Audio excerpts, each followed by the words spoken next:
Hello and welcome to my spontaneous Formula One season review of 2022 season. As I said, this is a spontaneous review, so I don't know what I'm gonna miss because I'm just gonna tell you what I think about a few of my highlights during this review. So uh, don't kill me if I miss anything. I hope you enjoy the following review. So we have to start with the 2022 World Champion Max Verstappen. Now, I believe that Max Verstappen has has driven an absolutely tremendous race. It was had an absolutely tremendous season, and I think he has to be uploaded. Because he rarely put a foot wrong. The same goes for the Red Bull team. He he scored 15 race wins within a season, which, or was it 16? It might have been 16 actually. But either way, it was absolutely tremendous.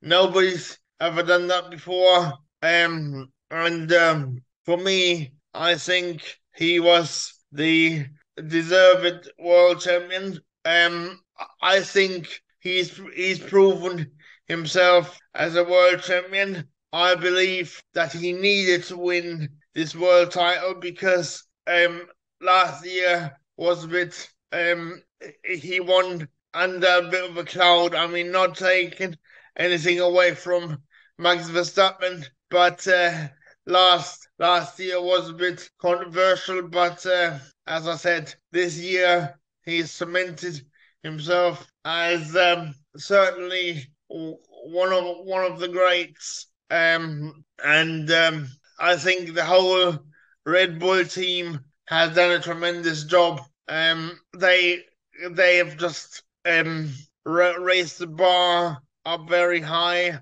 I think they had a slight advantage, if you can call it advantage, in Adrian Newey already coming from an era that where ground effect played a role. So they were able to eliminate the porpoising effect as much as they can. So I think they done tremendously well. Now let's move on to the surprise of the season, and I take that the word surprise in a very double meaning way, because I was surprised that Mercedes were so struggling at the beginning of the season with the porpoising, and they just weren't the Mercedes I was expecting them to be. Having said that, they did sort of recover it to towards the end of the season, especially with George Russell taking his first Formula One win at Brazil. He did absolutely tremendous. I was also very surprised that George Russell outscored Lewis Hamilton. He only becomes the third driver ever to outscore Lewis Hamilton as a teammate. The other ones being Nico Rosberg and Jensen Button. I think that is absolutely something to keep an eye out on, and I am absolutely amazed that happened. I didn't expect that, and I certainly didn't expect 2022 to become Lewis Hamilton's first victory-less season in Formula One of his career. Now let's talk about the worry child, which is Ferrari. I mean, Ferrari started off absolutely dominant, having a 1-2 in Bahrain. But as time moved on, they just lost the plot and lost the. I think they fell apart, and that wasn't good. I mean, they certainly underperformed in my opinion, and I was really disappointed with Ferrari. And I think we can't actually consider Ferrari a top team anymore. Um, I know this sounds very harsh, but in my opinion, they made too many mistakes on the strategy side. They were dominant at the beginning of the season, but then they didn't do too well towards the end, and they lost. They lost whatever they had towards the end of the season, and it just became a laughing stock in my opinion. As I said, this is just my personal opinion. I don't want any hatred or anything like that. Do do leave your thoughts in the comments. But always remember to keep it clean, and yeah, let's have a discussion about it. But moving on to the Haas team. I mean, the Haas team, I think they did absolutely tremendously well at the start of the season, especially Kevin Magnussen finishing fifth in his first Formula One race back after having a year out. I think that was tremendous, and I think he really did well over the season. You know, ultimately, his highlight being his first pole in Brazil. I absolutely loved that. That was absolutely amazing. I was really pleased for him and the Haas team. And but in we and they also had a very on the other side of the garage at Mick Schumacher's side of the garage. They had a bit of bad luck. He had a massive crash at Saudi Arabia, where he was unable to take part in the race, because or actually he got cleared to take part in the race, but Haas elected not for him to take part because they were short on parts, I do believe. But that was unfortunate. And then Mick had a crash at Monaco, where he actually split the car in half. Now, I never saw a car being split in half like that before. Yes, there was the crash of Roman Grosjean in 2020 one, but that crash was another league. Roman Grosjean's crash was, but I think the final straw, as I said in the previous video, was when Mick crashed in or he lost it in Brazil on an out lap, was it? Yeah, it was on an out lap during qualifying, wasn't it? I think that was the final straw when Haas decided to not to renew his contract. It was unfortunate for Mick, but I think he will be back. Yeah.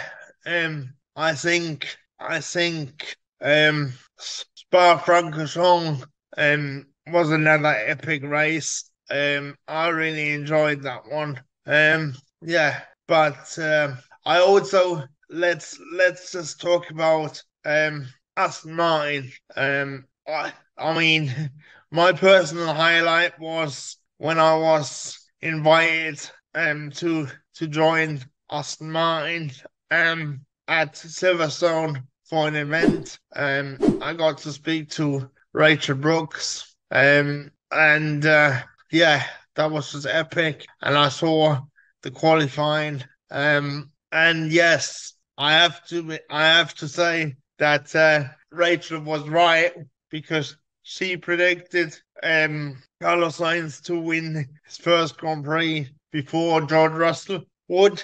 And yeah, she was right. And as I said, that was one of my highlights. You know, and then the other highlight of my the other personal highlight was the interview I got to do on the Wednesday before the British Grand Prix because I just came off holiday and from my mum and stepdad down in Essex, and on the Wednesday I saw an email from Matt Bishop and Will Hings who said get ready for 7 o'clock p.m. and yeah, because you can Sebastian Vettel wants to speak to you, and I was like yeah, I was absolutely delighted to meet him over Zoom. Absolutely delighted, and again, that made my day. And also the factory event absolutely made my day as well. So again, massive thanks to Aston Martin, Aramco, Cognizant, for Formula One team, and everybody that's been involved in making this, making me come to that event, and also to all the people who made my chat with Sebastian Vettel possible. Absolutely made my day, and I said at the time, and I'm gonna say it again, that no matter how many championships Seb has, and no matter how many championships Aston Martin might win or will win, nothing means more to me than what they already did for me, because that really helped me out during a very difficult 2022 at some points, but what did Med say to me? He got me a card which reads "choose happy," and that's all what I do. You know what I mean? I don't complain about pain or nothing. I don't complain about when I got a hard and difficult situation. I just get on with it and try to make the best out of it. And I've got my love for Formula One. But as far as Aston Martin goes, from a sporting point of view, I think they had sort of mediocre start to the season. Although Nico Hulkenberg did absolutely brilliantly, jumping in for the unable to race Seb Vettel due to COVID. I think Nico did absolutely brilliantly. Yeah, I mean they did. In my opinion, they sort of got better as the season went on. But as I said, these are sort of my main points I take from the 2022 season. As I said, it's not a full review.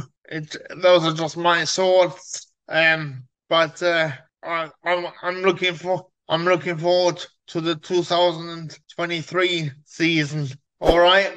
If you do like my videos and want to keep up to date of what I should think about recent news, and my want to watch my race reviews during the season, then feel free to